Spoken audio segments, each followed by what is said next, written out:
The day had started like any other. The morning sun filtered through my kitchen window, casting a warm glow on the old oak table where I had eaten breakfast for more than 40 years. My hands trembled slightly as I held the coffee mug, but it wasn't age. It was the uneasiness that had become my constant companion since my wife passed away 2 years ago. For decades, my family had been my anchor. My son, David, and my daughter, Claire, were my pride and joy. I worked myself half to death in the steel mills of Pittsburgh to give them the kind of life I never had. Every blister on my hands, every aching bone in my body, it was all worth it because I thought I was building a foundation they could stand on. But that morning, a single envelope on my porch changed everything. At first glance, it looked harmless, just plain white paper with my name scrawled across it in handwriting I recognized all too well. It was Claire's, my sweet, gentle Claire who used to climb into my lap as a little girl and say I was her hero. My heart warmed for a split second. Maybe she was inviting me to spend more time with the grandkids. Maybe she wanted to finally talk about the distance that had grown between us since her mother's death. But as I tore open the envelope and began to read, my chest tightened. Dad, this isn't easy to say, but David and I think it's time you considered moving out of the house. It's too big for you, and you can't take care of it anymore. We've already spoken to a realtor who's interested. This is for your own good. The words blurred as my eyes welled up. I read them again and again. Each time they cut deeper. My own children, my flesh and blood, had already decided to sell the very home I built with my own 2 hands. The place where every corner held a memory of their childhoods. The backyard swing set I had hammered together. The pencil marks on the kitchen wall where I tracked their heights year after year. The living room where we decorated the Christmas tree, even when money was tight. Now, it was just property to them, something to cash in. I sat there in stunned silence. My breathing grew shallow. The mug slipped from my grip, and coffee spread like a dark stain across the table. How could they do this to me? I thought back to all the nights I had gone without so they could have more. The second jobs, the college tuition bills I paid in full, the down payment for David's first house, the loan I gave Claire when her husband lost his job. I gave them everything, and now they wanted to take the last thing I had left. But it wasn't just the house. It was what it represented. My entire life, my sacrifices, my memories, my love for them. That was when something inside me shifted. If they wanted a war, they would get one. I wasn't about to roll over and let my own children erase me, not without a fight. Little did I know, the letter was just the beginning. The betrayal ran far deeper than I could have ever imagined. And by the time I uncovered the truth, none of our lives would ever be the same again. And in that moment, I realized my revenge wouldn't be quick. It would be careful, calculated, and unforgettable. The letter burned in my pocket all afternoon. I paced from room to room like a restless ghost, touching the walls, running my fingers over old photographs, listening to the creaks of the wooden floors I had once nailed down myself. Every inch of this house carried my soul. And now my children, my own blood, wanted to rip it away. By evening, I couldn't hold it in any longer. I picked up the phone and dialed David.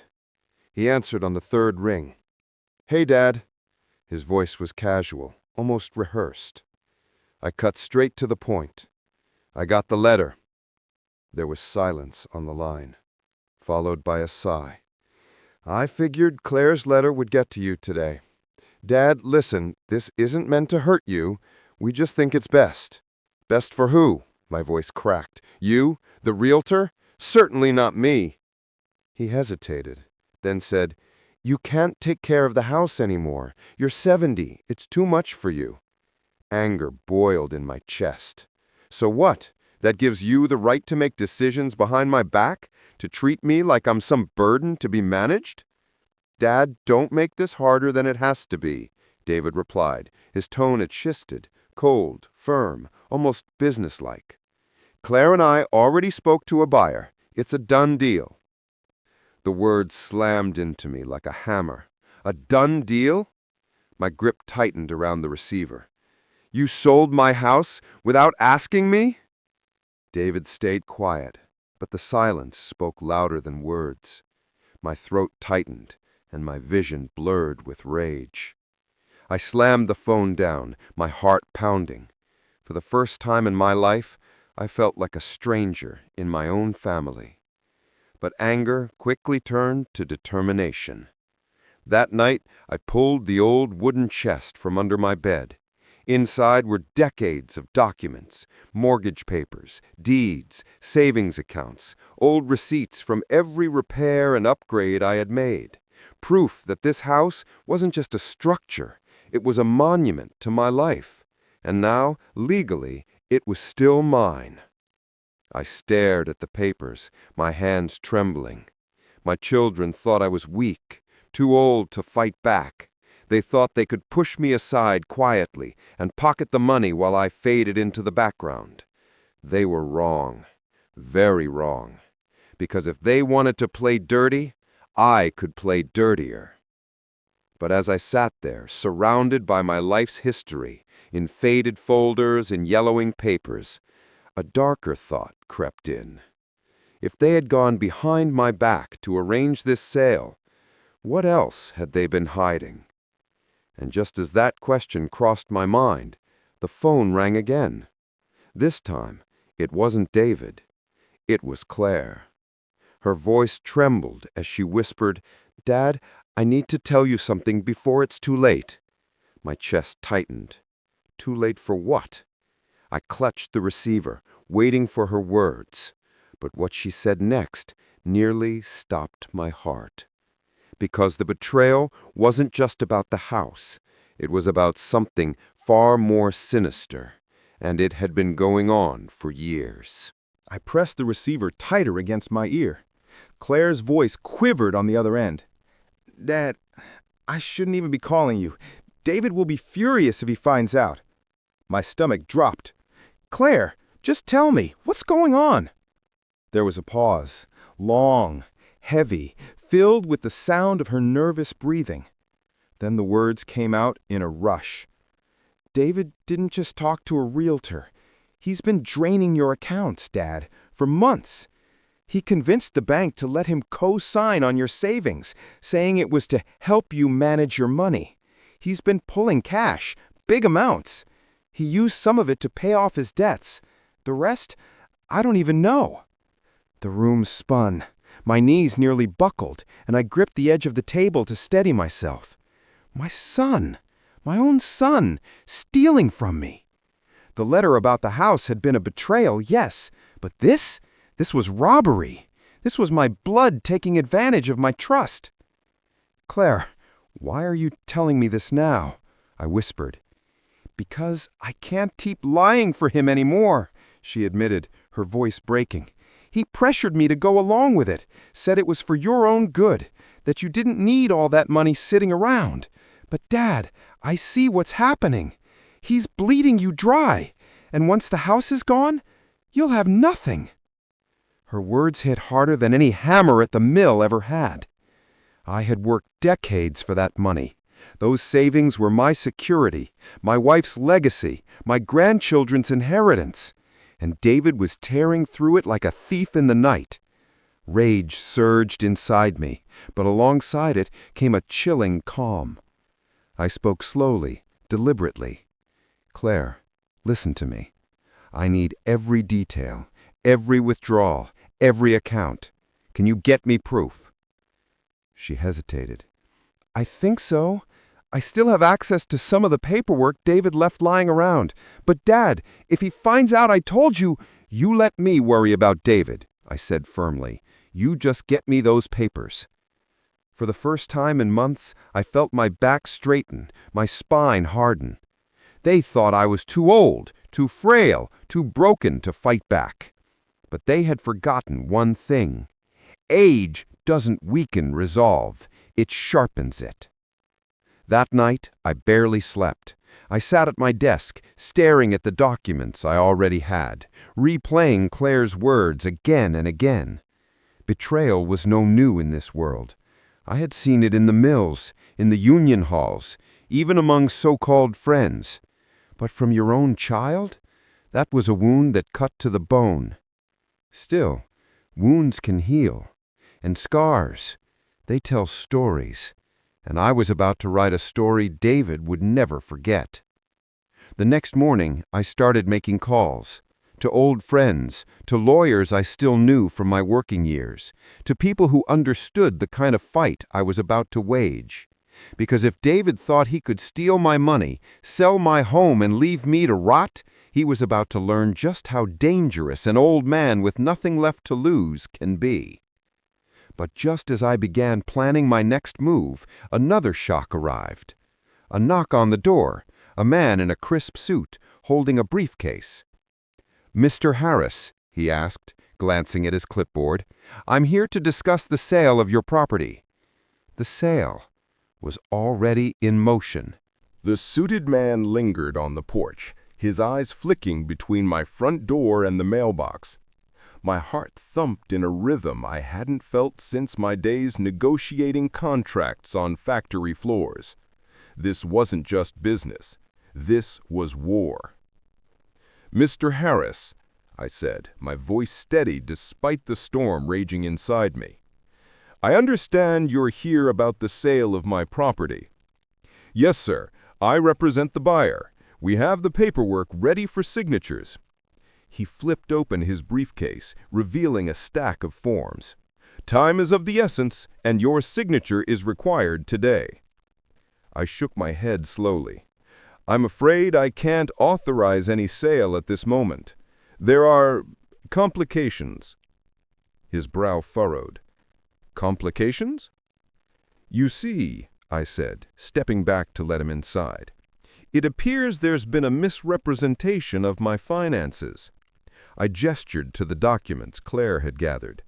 "This needs to be reviewed before anything moves forward. Legally, this is delicate." He gave a polite nod, but didn't seem entirely convinced.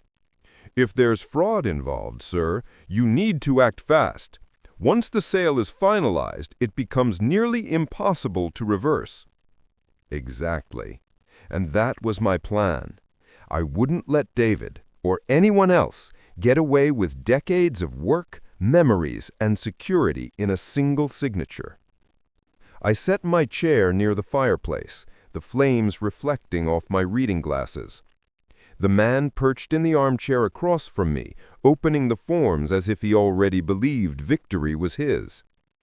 "Your son's actions, illegal, I presume?" he asked casually. I met his gaze directly. "He's not just my son anymore.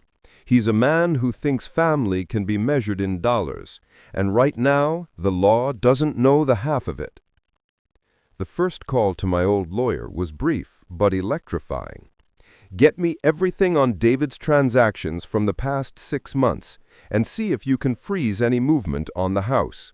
I'm going to need full power of attorney for emergencies. Yes, I know I'm your client at 80, but I still remember how to fight in court." The lawyer chuckled softly. "Don't worry, Harris. I've seen stubborn before. You're rewriting the rule book." By mid-afternoon, I had Claire by my side again. Her face was pale but determined. "Dad, what if he finds out we're moving this fast?"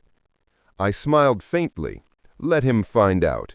He's been relying on your silence for too long. It's time the truth speaks louder than his threats." We organized every document, bank statements, phone records, emails, every suspicious transfer, every misleading signature that David had used to control Claire. The paper trail was clear. Then the inevitable call came. David. "Dad, what are you doing?" His voice was sharp, controlling. He thought he could intimidate me over the phone. "I'm undoing everything you've tried to steal," I said, letting my calm tone slice through his bravado. "Your games end today, David. Consider this your only warning." He laughed, a low, rattling sound. "You think you can stop me? I've already signed the agreements. The buyer is on my side. You're too old for this fight." I set the receiver down slowly, savoring the silence that followed. Too old? Perhaps. But experience and resolve, that's something he could never take from me. Hours later, the papers arrived from the lawyer. Everything was in place. Emergency injunction, transaction freezes, proof of misrepresentation. It was legal armor. David's bluff, no matter how bold, had been neutralized. That night, I sat by the fireplace again, Claire at my side. The crackling flame seemed to echo a single truth. The battle had only begun, but the foundation for victory had been laid. And just as I was about to sip my coffee, a knock on the door shattered the calm. 3 rapid, deliberate raps. I froze. Claire froze. The question hung in the air. Was it David or someone else coming to finally finish this game? The knock came again, louder this time, echoing through the quiet house. My hand hovered over the door handle, the leather of my recliner creaking beneath me. Claire's grip on my arm was tight, but not from fear. She knew I wouldn't back down. I opened the door just enough to see the shadowed figure on the porch. Moonlight glinted off polished shoes. Not David. Someone else. A man I didn't recognize. Mid-40s, sharp suit, confident stance. Behind him, the silhouette of another figure. "Mr. Harris," the man said, his voice calm but firm. "We're with the bank's legal department. I understand there's been an unauthorized transaction attempt involving your property." I raised an eyebrow. "Go on." He pulled out a set of documents, illuminated by the porch light. "Your son, or someone acting on his behalf, tried to finalize the house sale last night. According to our records, your authorization was forged." Claire's eyes widened. "Dad, he's escalating faster than we thought." I gestured them inside. "Let's sit. We'll go through everything." The fire crackled in the background, casting flickering shadows on the walls lined with decades of family photos. My eyes landed on one of myself and Claire's mother, smiling in an old fishing trip photo. Memories fueled my resolve. As the men spoke, the story unfolded. Multiple attempts to move funds, altered contracts, and even a fake buyer email designed to pressure me. Every detail matched the evidence Claire and I had gathered over the past days. The legal team was impressed with the meticulous records I'd kept.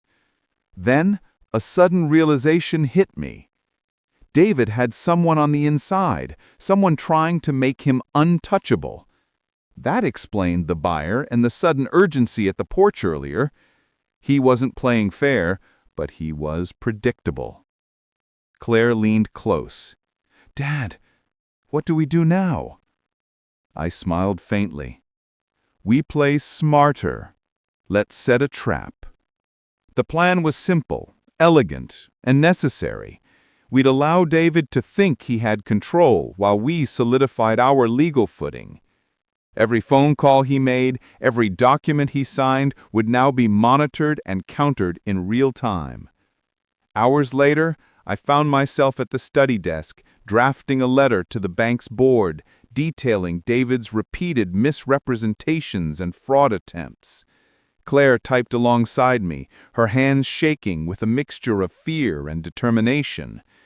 "Dad, he'll come after us tonight, won't he?" I looked out the window at the empty street. "If he does, we'll be ready. And if he doesn't, well, patience has been our ally all along." Just as midnight approached, a soft but persistent beep alerted me to the front door. Motion sensor light. A car idling across the street. A familiar voice whispered through the glass pane. David. He had come alone. I took a deep breath, feeling the weight of decades and decisions settle onto my shoulders. This confrontation wouldn't be physical. It would be mental, tactical. But the stakes were no less dangerous. I opened the door slowly. David's eyes flicked with arrogance and irritation, not fear. He said, "I expected more resistance." His voice was low, calculated. "I thought you'd be too old for this fight." I said calmly, "Experience isn't about age, it's about knowledge and preparation, something you've underestimated." He laughed, a short, dismissive sound. "You're bluffing.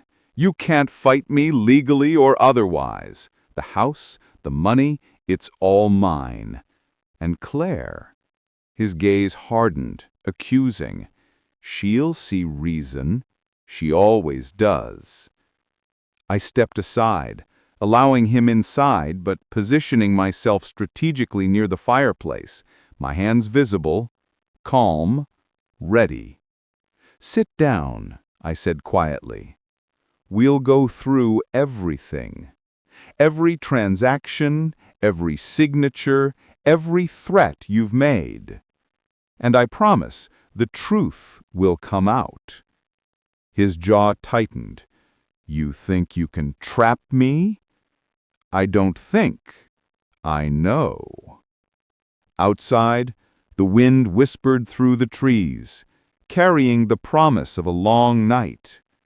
Inside, the final confrontation of wills was about to begin. A battle, not of strength, but of cunning, evidence, and unshakable resolve. The night was quiet, but inside the house, tension hummed like electricity in the air. David sat across from me at the dining table, the firelight dancing across his face, highlighting every line of arrogance and irritation. Claire perched beside me, her hands gripping the edge of the table. I had every document, every bank record, every email carefully laid out before us. "Let's start with the basics," I said calmly, my voice steady despite the adrenaline surging through me. "You attempted to finalize the sale of my property without my consent. The bank has records of this. The emails you forged, the signatures you manipulated, everything points to your attempts at deception." David leaned back, smirking. "You think this paper trail scares me? I've dealt with lawyers before. I know how to delay, distract, and manipulate." I picked up a printed email, placing it directly in front of him. "This one, dated last Thursday, clearly shows you instructing the bank to bypass proper authorization. And here," I added, sliding another sheet forward, "are multiple witness statements from neighbors who saw you arriving with forged documents and attempting to pressure the bank staff." His smirk faltered. "Those neighbors, you bribed them, made them lie." I shook my head slowly. "No bribes, David, just the truth, and the truth is stronger than your lies." Claire spoke up, her voice surprisingly firm. "You left me out of your plans for years, Dad, and you tried to manipulate everyone around us. But tonight, the truth comes first. This ends." David's eyes flickered with irritation and fear for the first time. He hadn't expected Claire to confront him directly. For years she had been silent, careful, compliant. Tonight she was strong, and it shook him. I continued presenting evidence. Bank statements, phone records showing his calls to the bank, timestamps of emails, even the surveillance footage from the porch the day he tried to intimidate me.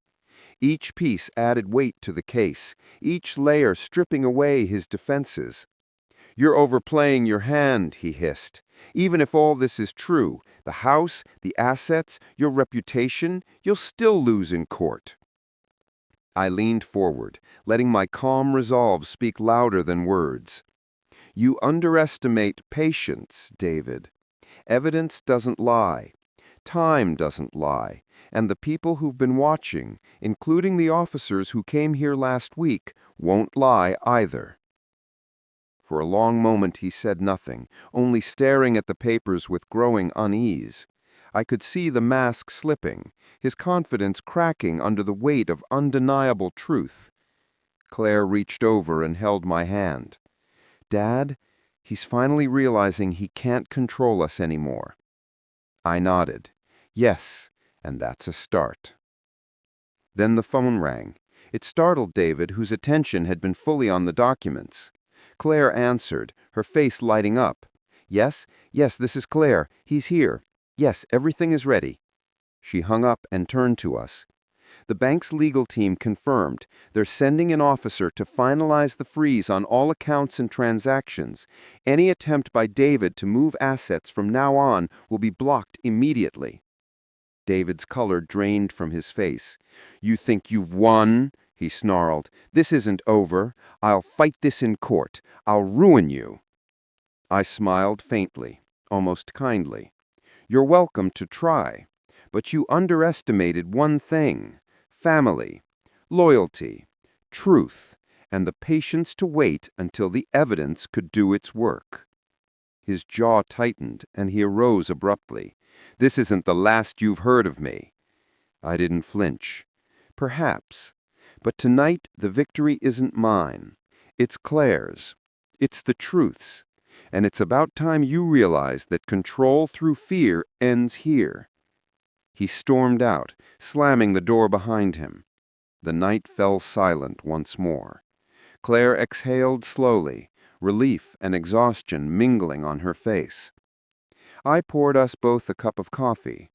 I said quietly, "You did well tonight, Claire. Stronger than you realize." Claire smiled, a mix of pride and lingering tension. "I finally feel like myself again." I nodded, watching the fire flicker. The battle was far from over, but the first major victory had been claimed.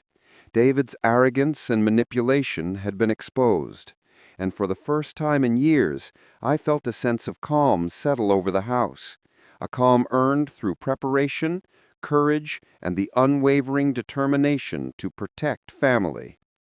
Outside, the wind whispered through the trees, carrying away the remnants of fear, leaving only hope for tomorrow. The house was quiet, but the silence felt tense, almost like it was holding its breath. Claire and I were sitting in the living room, the clock ticking loudly above the fireplace. Outside, the wind rattled the windows, carrying with it the faint smell of rain. I could sense that the storm wasn't just in the weather tonight. It was coming, in the form of David. "Dad?" Claire whispered, glancing at the door. "Do you think he'll—" I shook my head slowly. "I don't know, but I do know one thing. He won't give up easily. People like him never do. That's why we need to be ready." We spent the next hour double-checking locks, security cameras, and even the hidden safe in my study. Claire was meticulous, going through everything like she expected him to show up any second, and maybe he would. Around midnight, a faint tapping sounded at the back door. My heart rate spiked.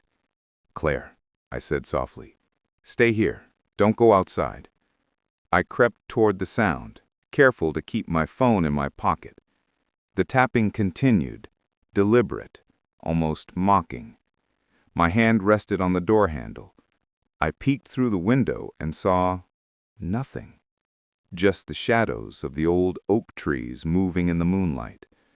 I opened the door slowly, the cold night air brushing against my face. On the porch lay a single envelope, neatly placed, with my name written in David's unmistakable handwriting. I picked it up, heart pounding. Inside was a letter. You think this ends tonight?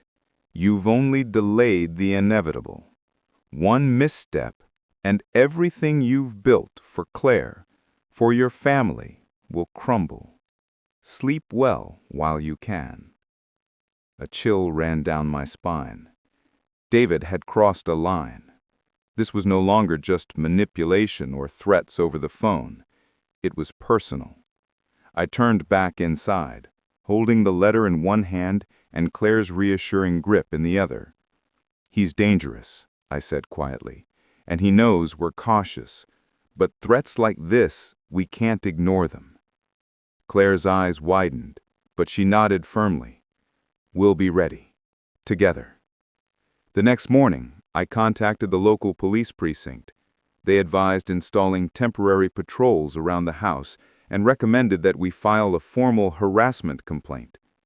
I also called a trusted security consultant who had helped me after the incident with the bank. "We need cameras on every side of the property," I said firmly. "Motion sensors, alarms, the works." By evening, the house had transformed. Security lights glowed along the perimeter, cameras were angled perfectly to catch every corner, and the motion sensors were armed. Claire had taken to sitting by the windows, keeping watch like a hawk, while I worked on updating my legal counsel on the situation. Just as we were starting to relax, the phone rang. My pulse jumped. Claire answered cautiously. It was a private number. She handed me the phone. "Mr. Burke," said a voice I immediately recognized. It was David, cold and measured. "I hope you're enjoying your little victory. It won't last. You've made a lot of enemies, but I always get what I want." I kept my voice calm, even though my hands clenched the receiver. "Threatening us doesn't change the truth, David. The evidence is clear. The law is on our side. Leave us alone, or you'll face the consequences for your actions." There was a pause. Then, almost a hiss. "You think this stops me? I'll be back. You'll see me again, and it won't be nice. You've awakened a tiger, Burke. Sleep tight." The line went dead. Claire sank into the couch, her knuckles white around the blanket she held. He sounded unstoppable. I sat beside her, placing a hand on her shoulder. "He isn't. He's desperate. And desperation makes people reckless. We'll stay vigilant, and we'll be safe. I promise." The night stretched long and uneasy. Every sound, the creak of a floorboard, the rustle of leaves outside, made us tense. But slowly we began to realize something important. We weren't alone. The law, our evidence, and our careful preparation were on our side. David could try to intimidate us, but he couldn't undo the truth. By the early hours of the morning, the tension had not left completely, but we were ready. Whatever David tried next, we would face it together, stronger and more united than ever. And somewhere deep inside, I felt the spark of hope. This storm would pass, and we would emerge on the other side, unbroken. Dawn broke with a pale, hesitant light, filtering through the curtains into the living room. Claire and I hadn't slept much. Our eyes, heavy from tension, scanned the house repeatedly, checking locks and ensuring all the cameras were still recording. The letter from last night still sat on the kitchen counter, a constant reminder that David wasn't just a name or a memory. He was a threat. "Dad," Claire said, her voice low, "do you think he'll actually show up?" I took a deep breath, looking out the window at the quiet street. If he's anything like he said, he's coming. But we'll be ready.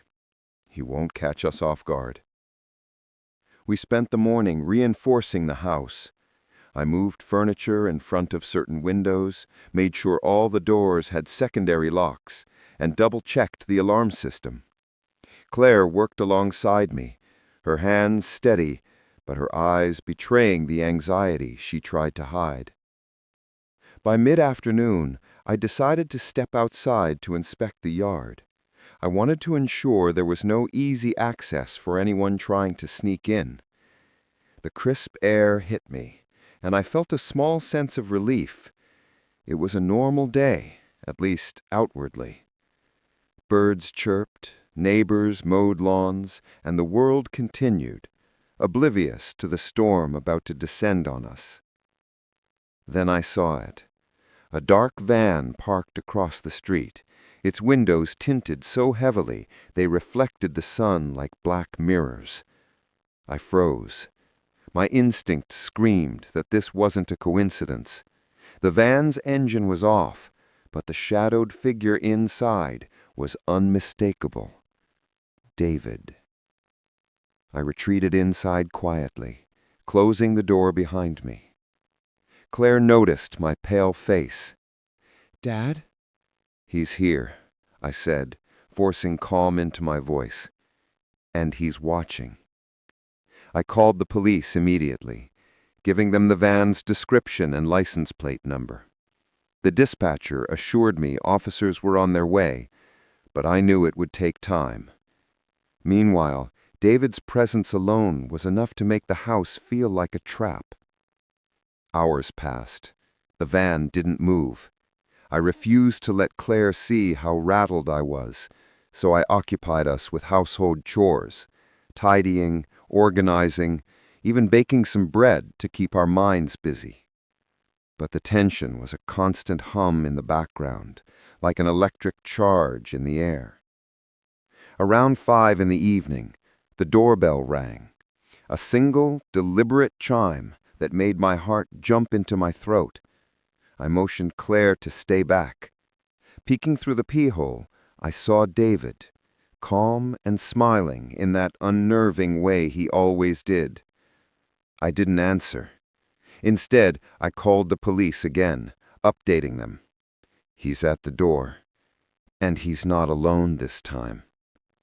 The knocking began, firm, insistent, and almost rhythmic, as if he were taunting me. I grabbed a flashlight and a heavy poker from the fireplace, holding both like weapons against an invisible threat. Claire was behind me, clutching the edge of the couch, pale but determined. The knocking stopped suddenly, replaced by a low, mocking laugh. Then a note slid under the door, followed by the sound of tires screeching in the distance. I didn't move immediately. The envelope on the floor had my name in bold, unmistakable handwriting. Inside was a single line. "You can lock the doors, Burke, but you can't lock me out of your life. I'll be back, and next time you won't be ready." I felt a surge of anger, but also a strange sense of clarity. David wanted fear. He thrived on it. But fear alone couldn't control me, and it wouldn't control Claire. By the time the police arrived, the van was gone. They took statements, reassured us, and promised increased patrols.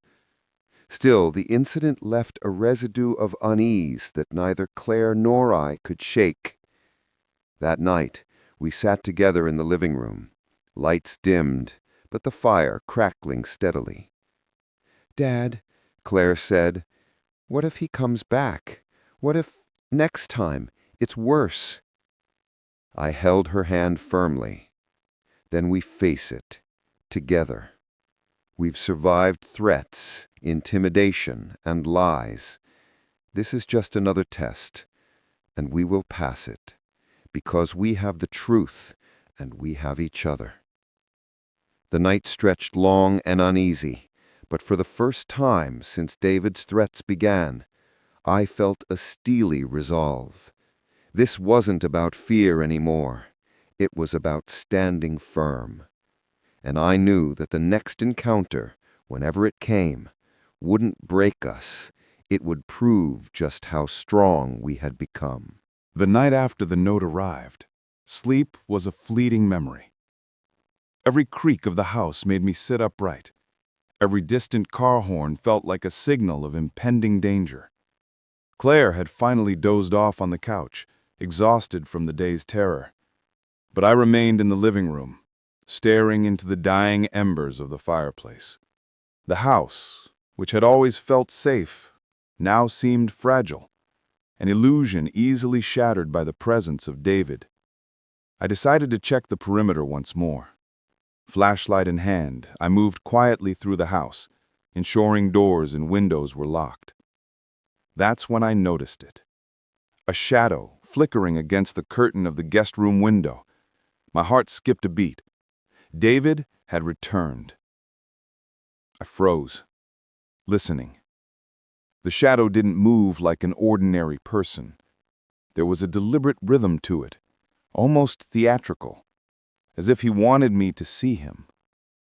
Slowly, I reached for the phone to call the police, but then I realized he was testing me. He wanted that moment of panic. He wanted control. Taking a deep breath, I quietly retreated to the kitchen.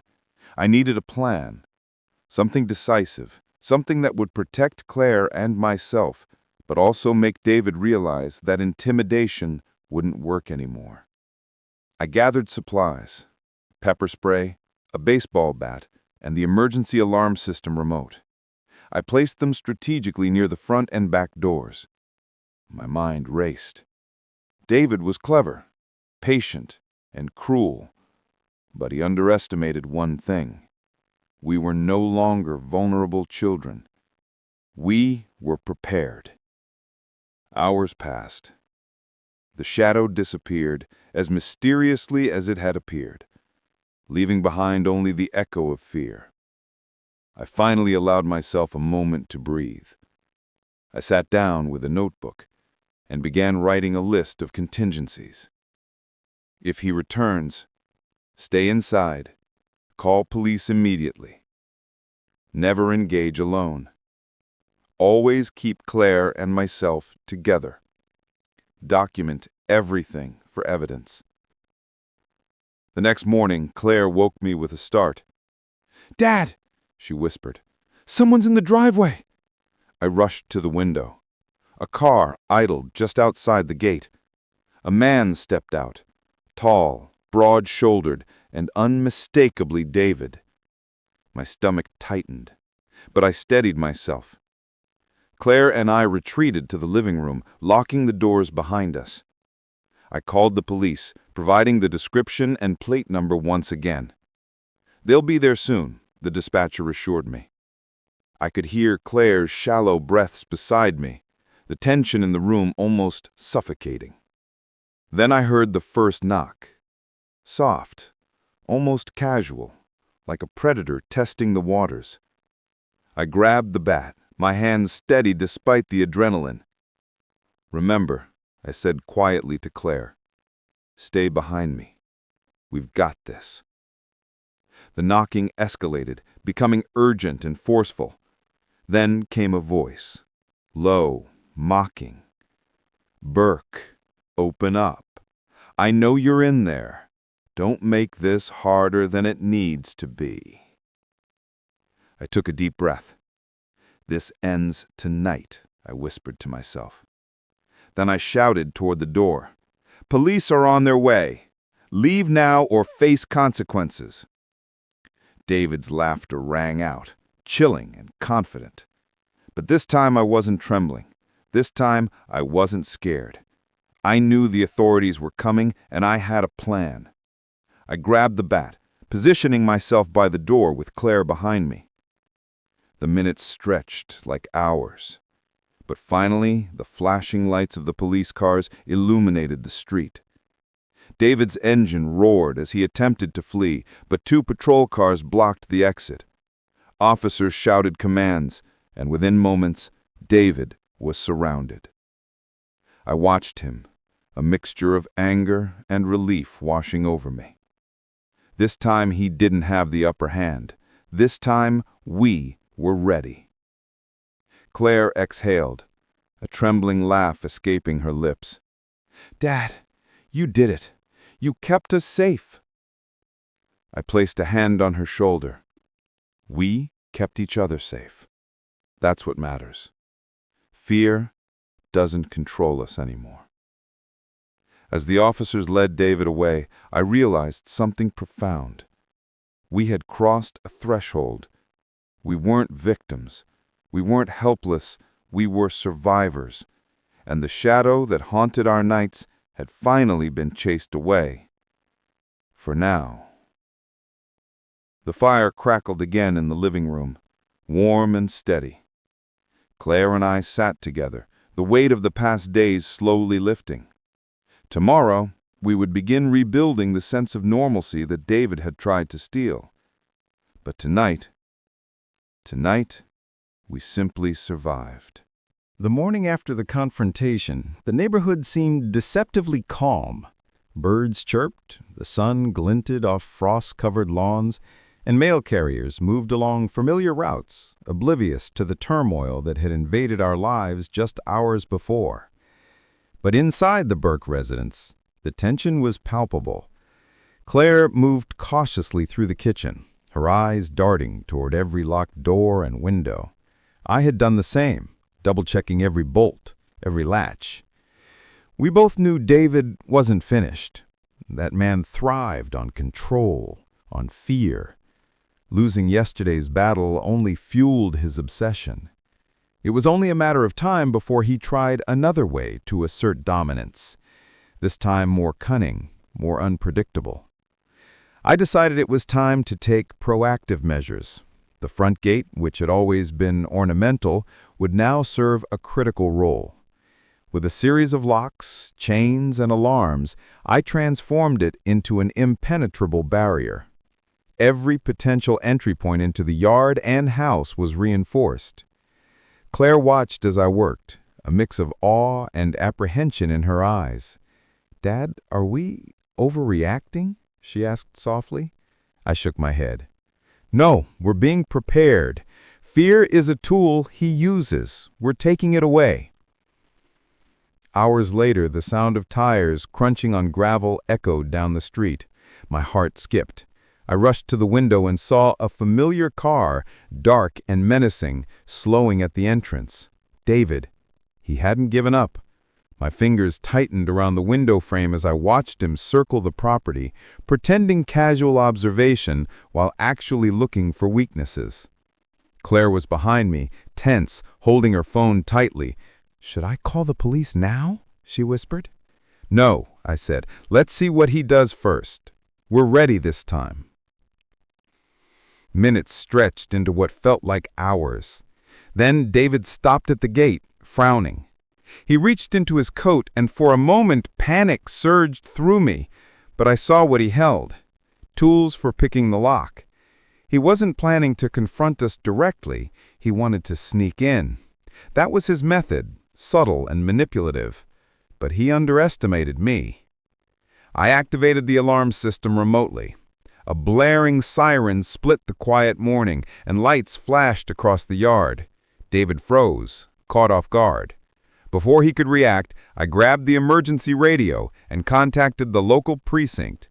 "Unit 14, we have a trespasser at 12 Burke Lane. He's attempting to breach the gate. Repeat, attempting to breach the gate." Within minutes, police vehicles screeched into the driveway. David cursed under his breath, realizing he had been outmaneuvered. Officers approached, their hands on their weapons but calm. "Sir, step away from the gate." David hesitated, then complied reluctantly. His eyes, once confident, now flickered with frustration and disbelief.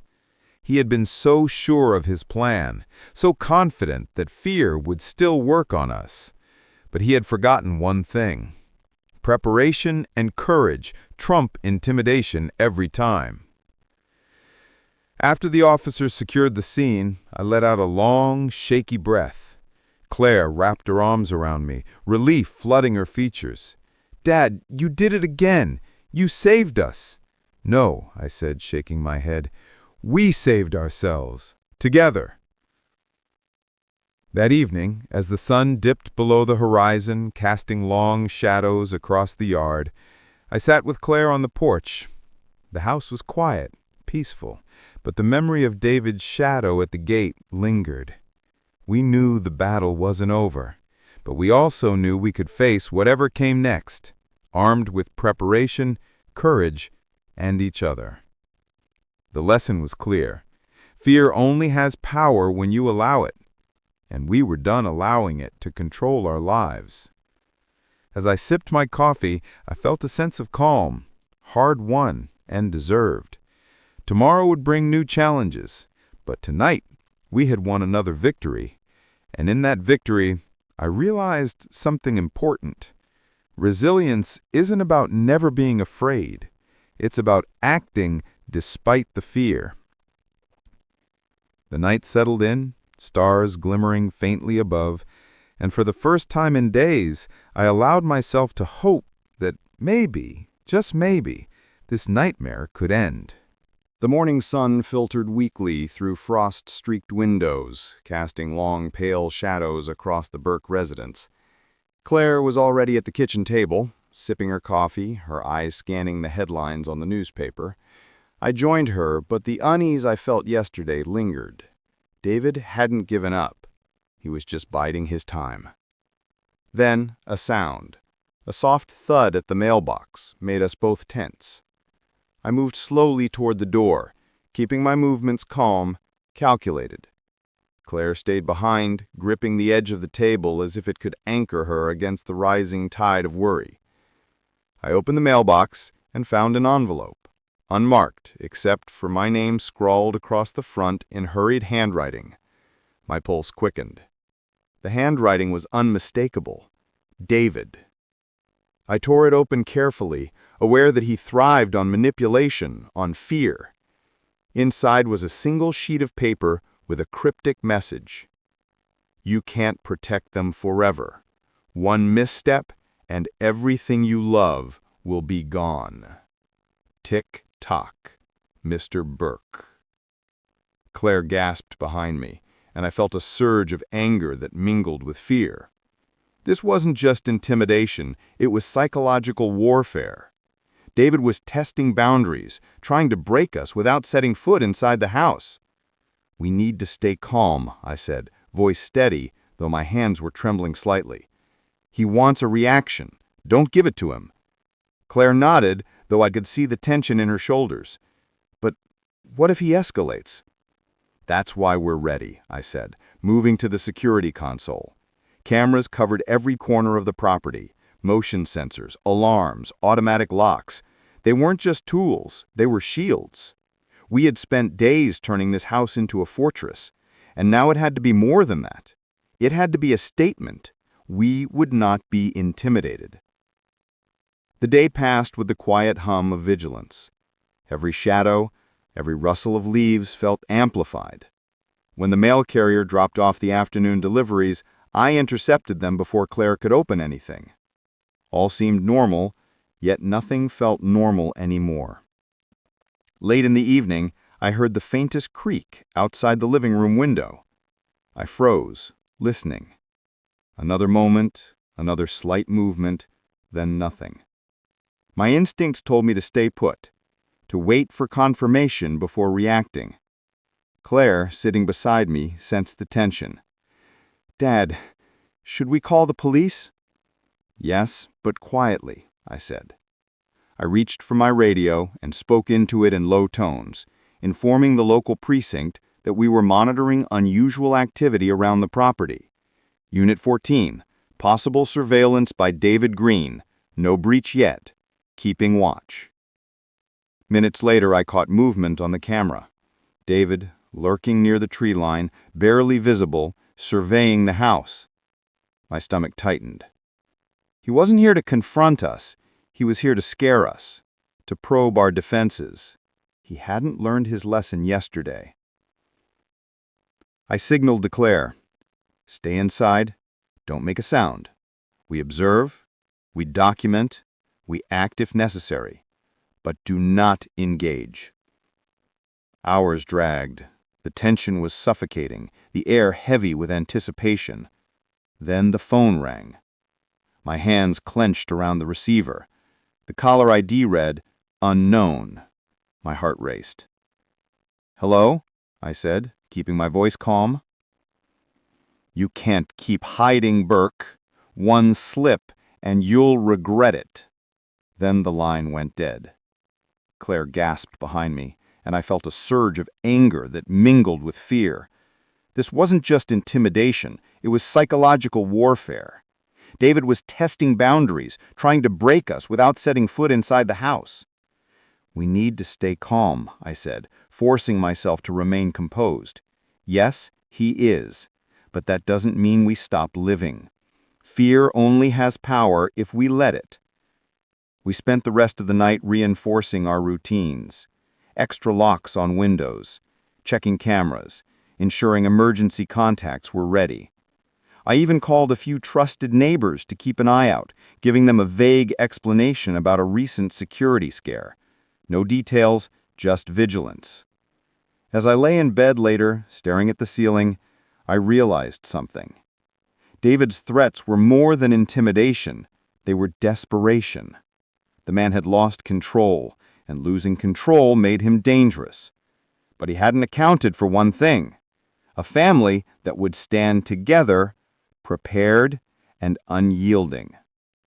Tomorrow, we would confront a new layer of his manipulation, one that wouldn't be physical, but emotional, psychological. And we would be ready. Because this time, we were no longer just defending a home.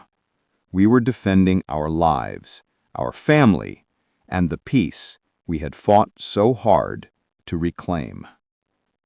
The night passed slowly, but when the first light of dawn touched the Burke residence, I felt a grim determination. David's shadows might linger, but the light, our courage, would never falter. The morning sun cast a muted glow across the Burke residence, but the warmth of the light did little to ease the tension lingering in the air. Claire was unusually quiet, moving through the kitchen with a precision that betrayed her unease. The previous night's events, the mailbox note, the phone call, had left a shadow over the house. I could feel it in the way she hesitated before opening doors, in the sharpness of her glances toward the windows. I poured myself a cup of coffee and settled at the kitchen table, watching her carefully. "Claire," I said gently, "we've been through worse. David thinks he can scare us, but he underestimates our resolve." She gave a small, bitter smile. "I know, Dad, but it's different this time. He's personal. This isn't just about Amos or the house anymore. He wants to get into our heads." Her words chilled me. David Green had always been vindictive, but the escalation was undeniable. He wasn't just testing boundaries now. He was probing weaknesses, looking for cracks in our armor. As we discussed precautions, the doorbell rang. My stomach tightened. I didn't recognize the tone. No casual tap, no hesitant press. This was deliberate, demanding attention. I moved cautiously toward the door, signaling Claire to stay behind. Through the peephole, I saw a delivery man holding a plain cardboard box. Relief mingled with suspicion. I opened the door. "Delivery for Mr. Burke?" the man asked. "Yes," I said, taking the box. No signature required. As I closed the door, a chill ran down my spine. There was no return address. I set the box on the counter, examining it. It was heavy, oddly so.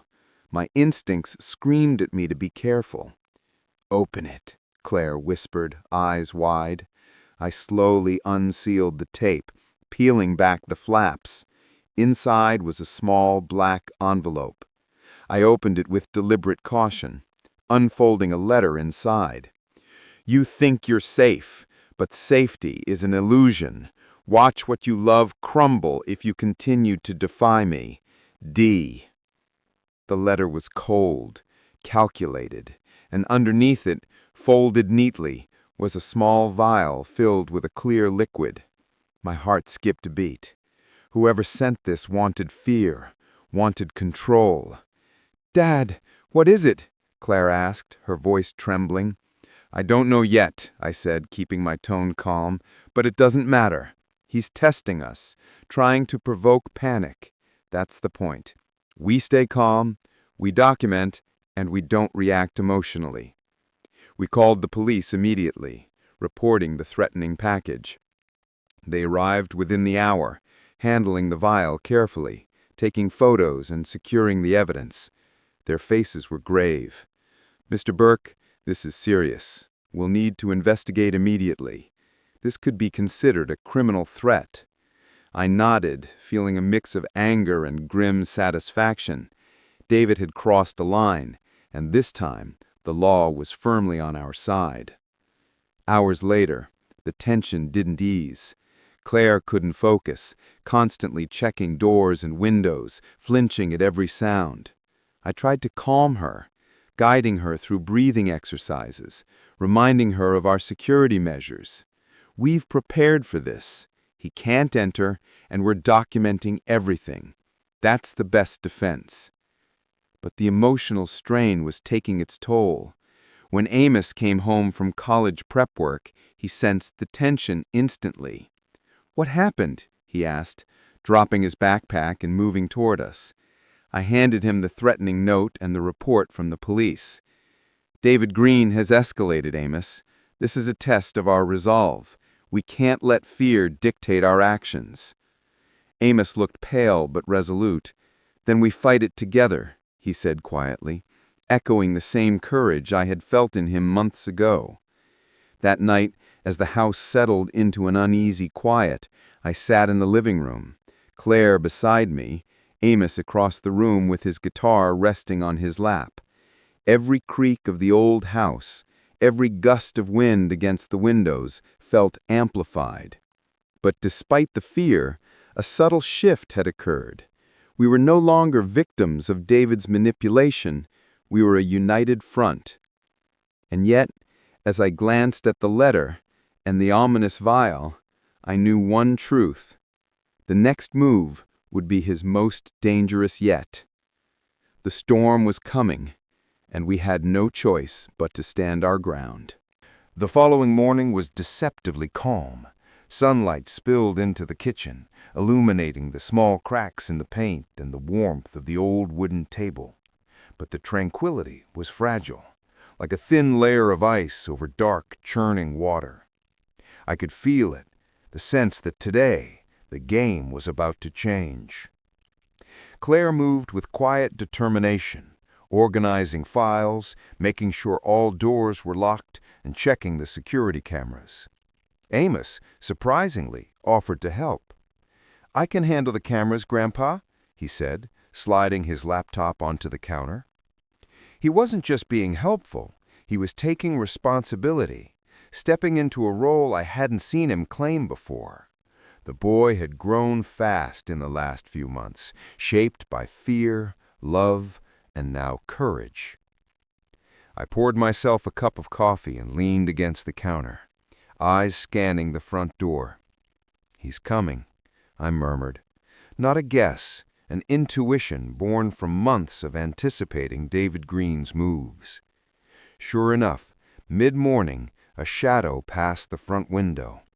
I motioned for Claire and Amos to stay back. The driveway crunched beneath heavy boots, a deliberate, assertive sound. David Green had arrived. I opened the door just enough to let my presence fill the entryway.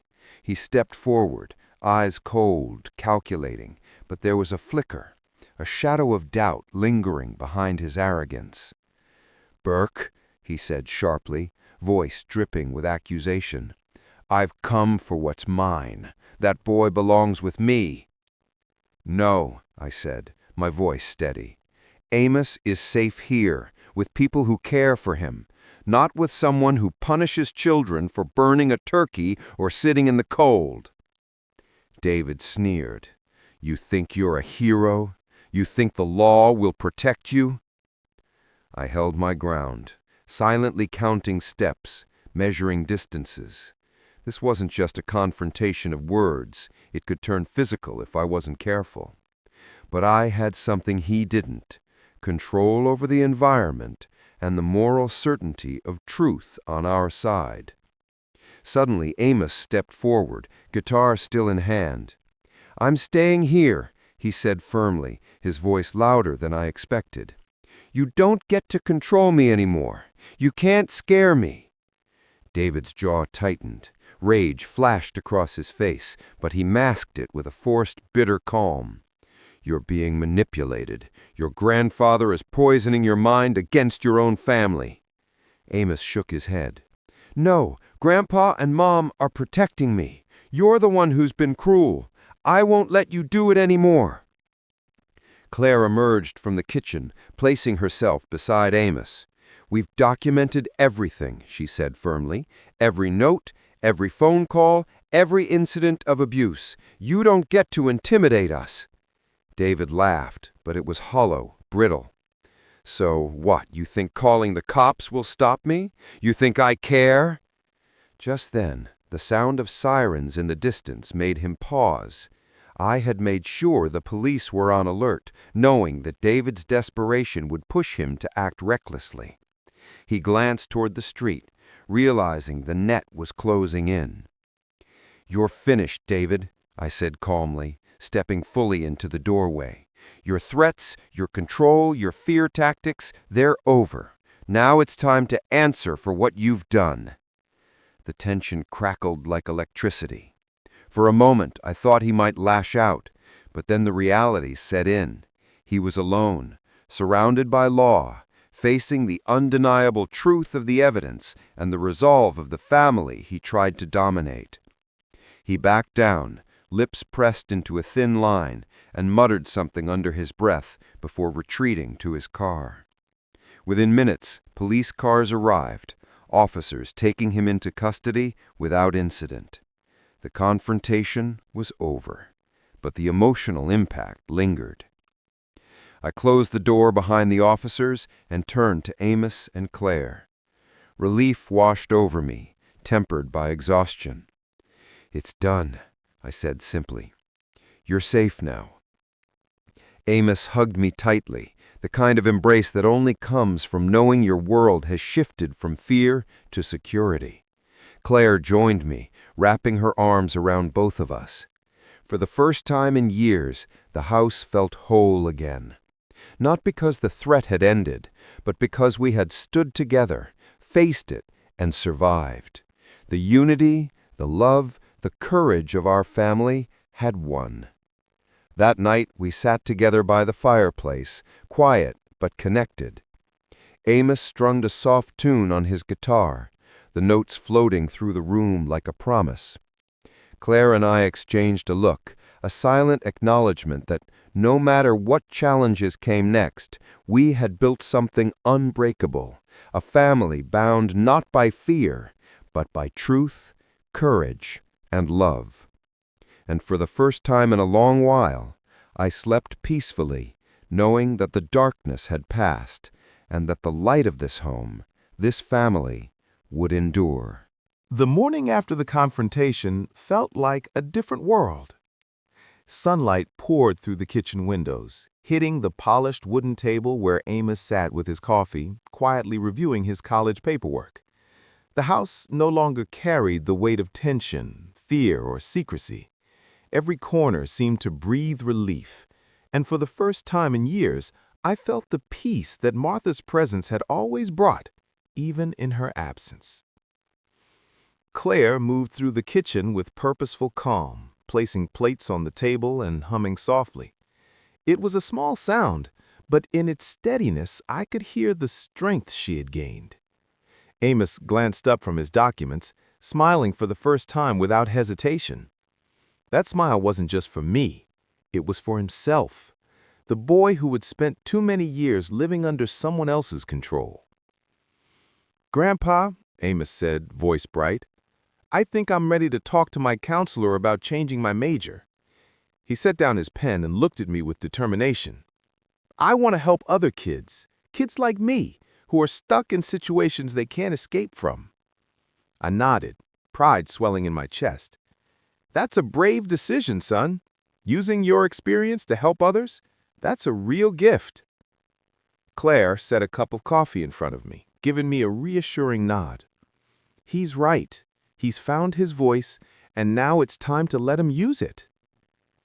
We spent the morning together talking openly about everything that had happened. No longer did anyone feel the need to hide fear or gloss over uncomfortable truths.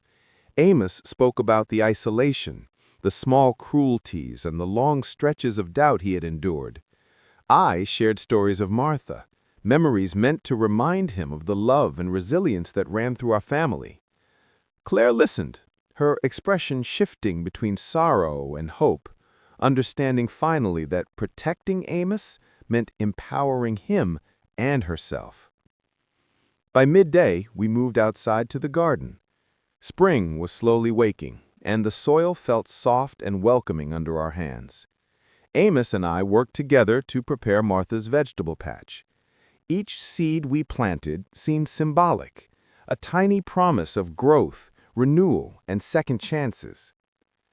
Planting these seeds feels like we're fixing more than the garden. Feels like we're fixing us, Amos said, pausing to wipe his hands. "That's exactly it," I said. "Healing takes work, just like a garden. Patience, care, and love.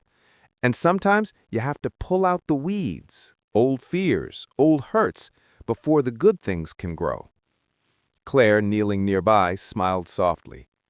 "And we'll nurture it together. This is our chance to start over, honestly and safely." The afternoon passed in a comforting rhythm. Amos practiced his guitar in the backyard, while Claire and I tended the garden. For a moment, I closed my eyes, listening to the gentle strumming, the breeze moving through the trees, the distant hum of neighborhood life.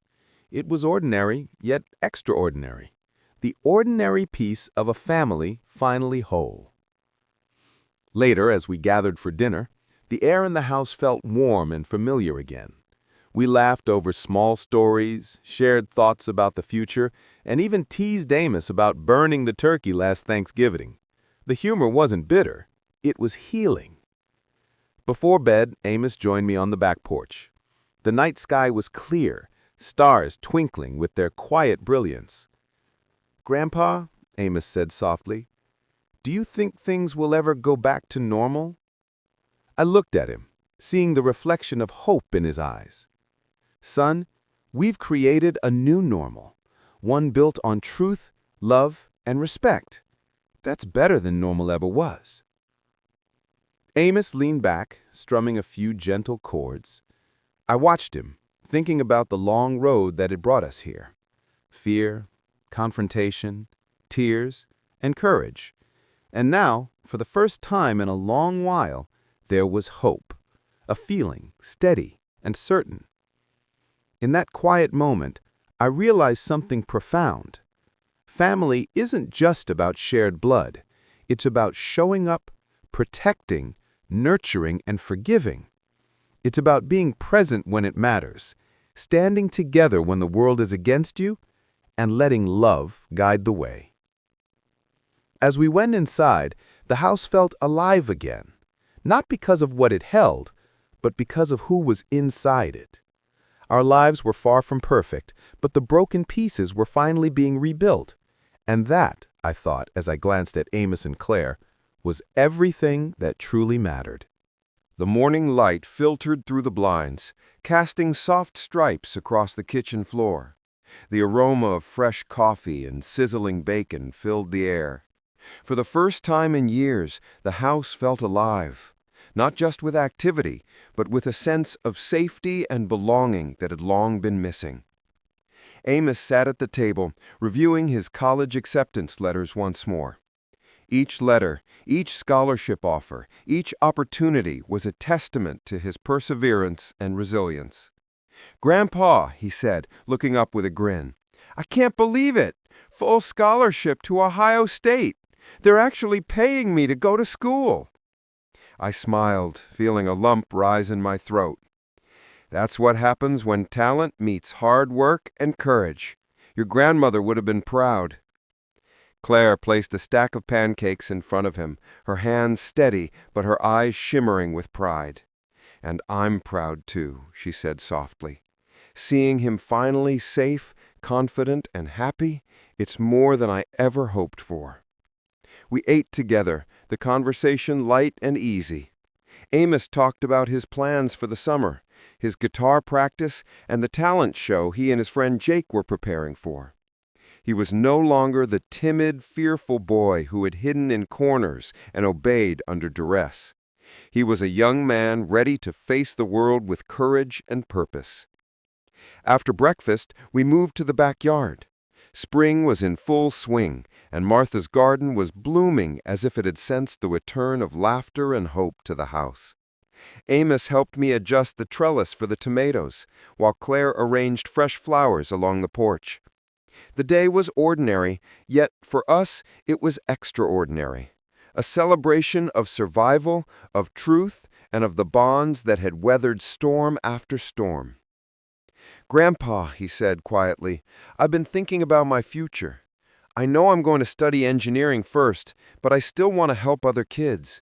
Maybe social work, maybe counseling. I want them to know they're not alone." I nodded, my heart swelling with pride. "That's a noble goal, son. Using your experience to guide others, to prevent pain, is one of the most powerful ways to heal. Your grandmother always said, the best way to heal is to help someone else avoid the same hurt." He smiled, eyes shining. "She was right, Grandpa. I want to do that, and I feel like I finally can." Claire joined us, placing a hand on Amos's shoulder. "And you will. We'll be here to help you every step of the way." The afternoon passed in a peaceful rhythm. Amos practiced guitar while Claire and I worked in the garden, pulling weeds, planting vegetables, and simply enjoying the warmth of the sun. The house, once heavy with fear and tension, now resonated with quiet laughter and gentle conversation. Even the echoes of Martha's memory felt comforting rather than painful, a reminder of the love and stability she had always provided. As evening approached, we gathered for dinner. The food was simple, but the atmosphere was rich with connection. We laughed over small stories, shared thoughts about the future, and even teased Amos gently about his last attempt at cooking. The humor was warm, healing, and ordinary, exactly what we needed. After dinner, Amos and I stepped onto the back porch to look at the stars. The night sky stretched endlessly above, a blanket of peace and promise. "Ready for fishing season to open?" I asked. "Absolutely," he said, smiling. "Think we'll catch anything bigger than last year?" "With your luck, maybe a whale." We shared a quiet laugh, 2 generations reunited through love, courage, and truth. I watched him, the boy who had once shivered on a freezing porch, now strong, confident, and ready to face the world. The future was wide open, and he would step into it with strength, integrity, and the support of a family that finally understood the meaning of protection, honesty, and unconditional love. And in that house, on that quiet night, I knew we had built something lasting. A home filled not just with furniture and memories, but with trust, courage, and hope. Martha would have been proud. As Amos turned off the lights and headed to his new room, I whispered to myself, "We did it. We really did it." And for the first time in a long time, I believed it.